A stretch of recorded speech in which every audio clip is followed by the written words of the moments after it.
8:42 de la tarde, 7:42 en las Islas Canarias. Tertulia económica de los jueves de final de semana. Juan Ramón Rayo, profesor de la Universidad Francisco Marroquín, buenas tardes. ¿Qué tal? Buenas tardes, ¿cómo estamos? Muy bien. Domingo Soriano, compañero de Libre Mercado, muy buenas tardes. Hola, ¿qué tal?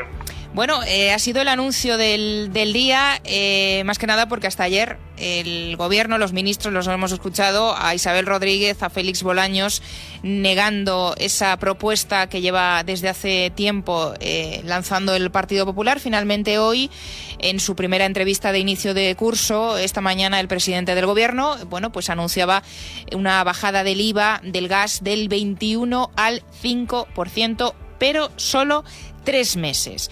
Vamos a escuchar, si os parece a los dos, el momento del anuncio en esa entrevista en la cadena SER y ahora lo comentamos. Efectivamente podemos hacer mucho más y ya le anuncio que el Gobierno de España va a plantear una rebaja del 21 al 5% del IVA del gas.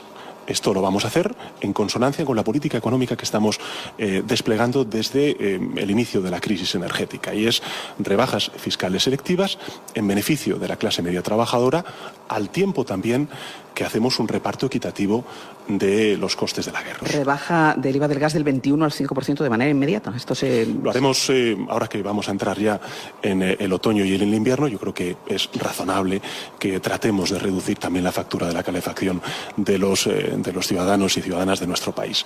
Lo haremos a partir del mes de octubre y efectivamente inicialmente lo tendremos hasta el 31 de diciembre, pero evidentemente nos abriremos a poder hacerlo y a extenderlo a lo largo del próximo año. Bueno, la primera parte del programa la hemos dedicado, Rayo, Domingo, al choque dialéctico entre los miembros del Partido Popular y del Gobierno. Hemos rescatado de la hemeroteca el inicio de esta propuesta, lo que opinaban de ella todos los ministros del Gobierno y el propio presidente del Gobierno, que hoy ha hecho este anuncio. Y con vosotros quiero aprovechar para ir al fondo de la medida.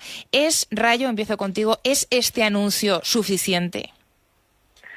A ver, suficiente para moderar o controlar los precios del gas, claramente no lo va a ser.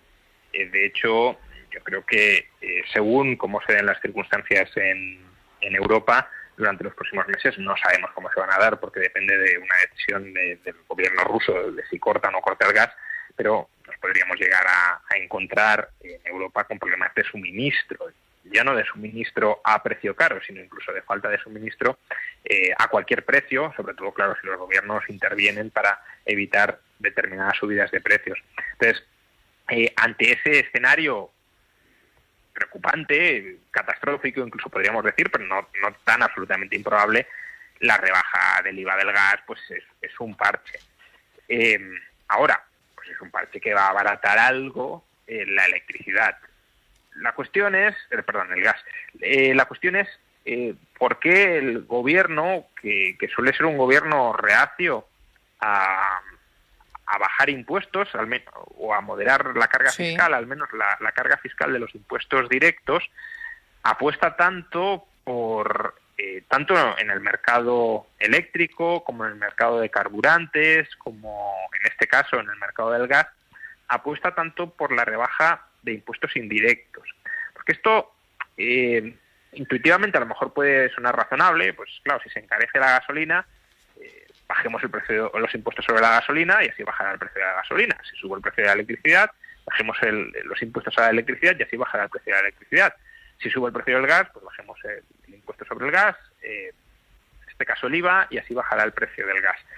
Y yo estoy a favor siempre de bajar impuestos, pero económicamente, a ver, si hay una mayor escasez, como la hay, de gas, de electricidad o de carburantes, tiene sentido que su precio relativo, es decir, el precio de esos bienes frente al resto de bienes, se encarezca, porque esa subida de precios relativos a lo que contribuye es, por un lado, a invertir más en aumentar la oferta.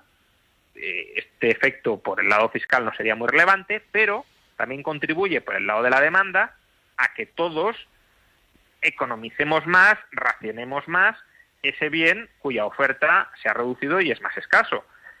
Si además estamos hablando de bienes que son combustibles fósiles o que guardan relación con el uso de combustibles fósiles, en el caso de la electricidad, y este gobierno y Europa está diciendo que tenemos que hacer una transición energética para abandonar los combustibles fósiles, con más motivo tendrían que querer que la población buscara economizar al máximo este uso de combustibles fósiles. O dicho en términos más sencillos, bajar los impuestos al gas, a la electricidad o a los carburantes, lo que hacen es incrementar la demanda de estos bienes, lo cual es algo un poco extraño en un contexto de escasez politizada de estos bienes y de un gobierno que se compromete, ya digo, y que tiene como visión la necesidad de ir reduciendo la demanda de estas fuentes de energía. Y en cambio, esto sucede al mismo tiempo que una alternativa que podría ser más razonable, que es bajar impuestos directos o al menos deflactar la tarifa del impuesto para no aumentarlos, lo que permite incrementar la renta disponible de los ciudadanos, pues a esa reforma se niegan frontalmente. ¿Por qué es preferible aumentar la renta disponible de los ciudadanos? Porque si a mí me bajas impuestos y yo tengo más renta disponible, si ha aumentado el precio del gas o el precio de la gasolina o el precio de la electricidad, soy yo el que decido si me gasto toda mi renta disponible adicional en pagar el sobreprecio de estos bienes o si prefiero reducir el consumo de esos bienes por su encarecimiento relativo y esa renta disponible que tengo de más, ahorrarla o gastarla en otras cosas. Pero no, me dicen que hay que bajar el impuesto sobre este bien para que se abarate relativamente frente al resto cuando es un bien escaso y es un bien cuyo consumo supuestamente quieren ir abandonando. ¿Por qué, por tanto, este gobierno toma esta decisión, que es bastante incoherente con su perspectiva ideológica, tanto de bajar impuestos como además de bajar impuestos a combustibles fósiles? Pues a mi juicio por un motivo muy primario, y es que este gobierno ha ido adoptando una serie de compromisos populistas, sobre todo uno en materia de pensiones, que es indexar las pensiones al IPC. Y estas medidas que toma el gobierno de bajar impuestos indirectos, aunque son, desde mi punto de vista, subóptimas bastante con respecto a bajar los impuestos directos, sí tienen una influencia directa e inmediata sobre la medición del IPC. Si bajamos el IVA sobre el gas, pues el precio del gas que pagan los consumidores bajará porque has bajado impuestos, claro. No porque el gas sea más barato, pero sí porque has bajado impuestos. Y si baja el IPC, la factura de este gobierno en materia de pensiones pues será algo menos intensa, porque el IPC es más bajo, la indexación le saldrá unas décimas, aunque sea más barata. Entonces, todo gira, desde mi punto de vista, alrededor de este compromiso populista que se ha adoptado cuando no se tenía que adoptar. Domingo, ¿coincides? Sí, es evidente. Yo añadiría un segundo motivo, y es que también es más fácil de revertir esta bajada de impuestos. También es verdad. Claro, si tú deflactas la tarifa del IRPF, por ejemplo, pues luego no te van a dejar devolverlo a donde estaba antes, o va a ser mucho más complicado electoralmente, mientras que tú bajas el IVA del gas y puedes pensar, y de hecho estoy convencido de que el gobierno está pensando, tanto con el gas, con la electricidad, el día que en los mercados internacionales bajen los precios, yo devuelvo el IVA al sitio donde estaba. Claro. Y, claro, para el consumidor lo que ve es que sigue pagando más o menos el mismo gas mes a mes, ¿no? Luego, bueno, sí, nosotros informaremos, los medios, de que el IVA vuelve al mismo sitio, pero el precio ha bajado. Digamos que es menos doloroso, es más fácil de revertir esa bajada de impuestos cuando lo quieran. Se penaliza menos, como dices tú, electoralmente. Sí. O sea, estoy de acuerdo con la parte del IPC, pero yo creo que esta parte de que también luego es mucho más fácil cambiar y volver y mantener la carga fiscal donde la quieren tener, que es alta. A mí me gustaría hacer, además de esto, una segunda cuestión, y es, poco lo comentaba Juan Ramón, pero el tema de la incoherencia, ¿no? Esto de que los lunes, miércoles y viernes tenemos que reducir nuestro consumo de gas. Ya no solo hablamos de la recaudación de impuestos, sino la incoherencia con lo que es la materia prima, el consumo y nuestra actitud, ¿no? Hay la mitad de las medidas que toman es para obligarnos a reducir el consumo. Nos dicen que es malísimo que sigamos consumiendo tanto por razones de todo tipo, desde el cambio climático hasta que le estamos haciendo el juego a Putin, a que tenemos que reducir nuestra dependencia energética de determinados o nuestra dependencia de determinados combustibles, y luego los martes, jueves y sábados se toman medidas que impulsan ese mismo consumo, y eso lo han hecho con el gas, con la gasolina.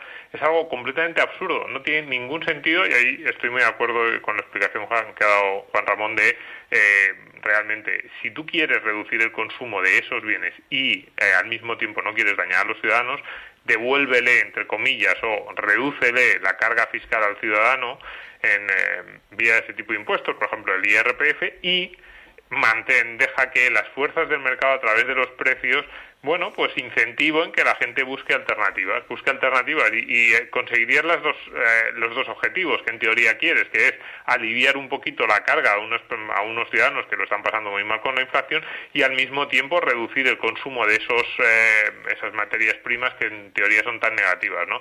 Si no lo haces así es porque en realidad pues eso, estás buscando otras, digamos, la finalidad última no es precisamente aliviar la carga del ciudadano, es quizás apuntarte un tanto electoralmente y un tanto que sea reversible y que además te ayude en esa contabilidad del IPC. Desde luego es lo que todos sospechamos. Vamos con otra propuesta, nos da tiempo. En este caso es una propuesta que ha lanzado el líder del Partido Popular, tiene que ver con la gratuidad de guarderías y cheque estudiante. Feijóo lo que ha propuesto es usar el excedente de recaudación de 2022 para ayudar a las familias pues ante la vuelta al cole, que va a ser la más cara de los últimos años. Estas son las medidas exactas que propone Feijóo: duplicar la partida anual de ayudas para los libros de texto, crear también un fondo extraordinario de cooperación territorial para reforzar las ayudas de las comunidades, poner en marcha la gratuidad total y completa de la educación infantil, Rayo, y ayudas directas de 200 euros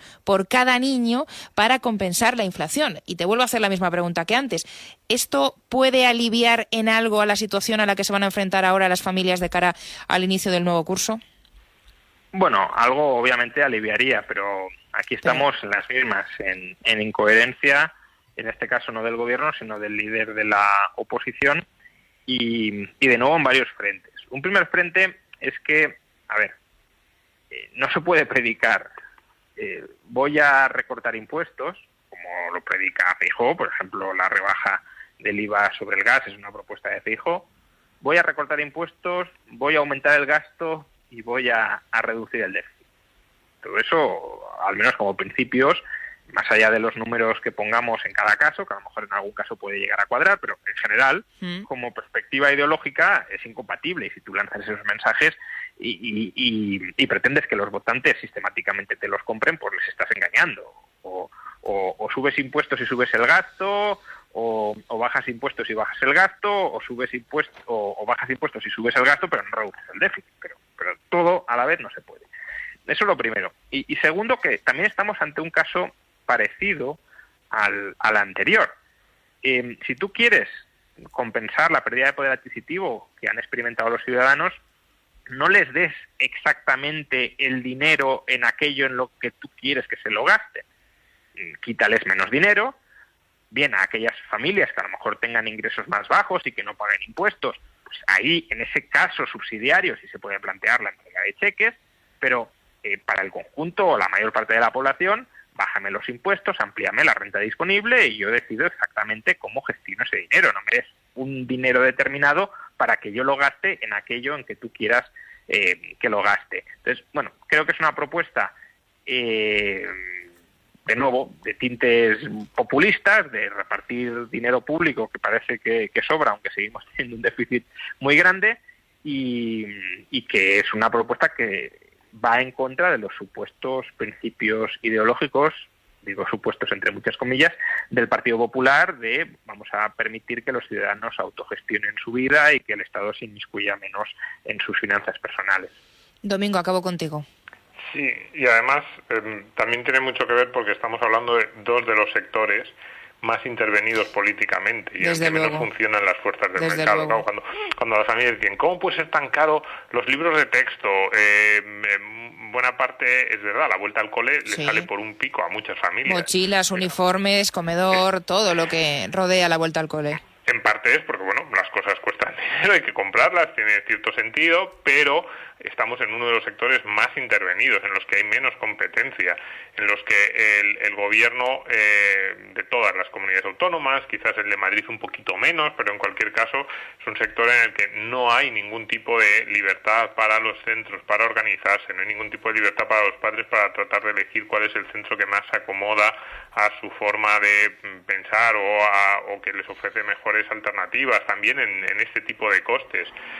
Entonces, claro, y en la energía igual. Entonces hablamos de dos mercados muy intervenidos que de vez en cuando nos dan sorpresas negativas en términos de costes disparados, a veces con una lógica, pues en el caso de las materias primas, oiga, pues desde la guerra hasta que por lo que sea hay una escasez o hay un pico de precio de esa materia prima, y en el caso de del coste del material escolar, pues sí, efectivamente hay cosas que tienen sentido y hay otras cosas que muchas veces los padres sentimos, bueno, ¿esto cómo va? Y lo que tenemos son unos libros de texto que son una especie de semi-oligopolio, bueno, o sin el semi, un oligopolio protegido por el gobierno, en el que los padres tienen muy poca capacidad para decidir, ya no solo el libro de texto, que eso pues puede tener sentido que lo elija el colegio, sino incluso para decidir, bueno, pues eso, al final a qué colegio van, cuáles son las reglas con las que se determina si su hijo puede o no ir a cada centro. Y entonces, pues sí, entonces en sectores ultra intervenidos de repente aparecen los políticos y nos dicen, pero esperad, yo os voy a ayudar, os voy a dar una mano, os voy a dar un cheque. Yo lo que le pediría es, en primer lugar, lo que decíamos antes, rebaja de impuestos y que luego yo organice la renta que me quede como gaste, y en segundo lugar, si ya ni siquiera queremos entrar en ese debate, pero segundo debate, deja de intervenir esos sectores. El sector de la educación también bajaría mucho en precio y mejoraría mucho en calidad si los políticos dejaran de meter sus carpas en él constantemente. Entonces yo ahí también le pediría a los políticos que intentasen liberalizar algo el sector de la educación, pero vamos, si es es completamente una utopía. Pides demasiado. Que no van a intentar meter las manos en la educación, tanto en los contenidos como en las formas, como en los costes, como en cómo lo recibimos, como en a qué colegio tienes derecho a ir. Eso ya sí que es completamente implanteable. Y es un debate que daría para varios programas, y pides demasiado, Domingo, si es que estamos en año casi electoral, si es que quedan 9 meses para las elecciones de mayo, y bueno, y veremos cuándo son las generales, en principio para finales del 23. Pues hemos llegado al final de esta interesantísima tertulia económica de los jueves, y yo aprovecho ya para despedirme también de los dos, despedida de verano, porque aquí acaba también ya mi intervención, mi última intervención con vosotros al frente del programa. Juan Ramón Rayo, un placer, como siempre, y Domingo Soriano, igual. Un saludo fuerte para los dos. Un placer, muchas gracias por todo. Adiós.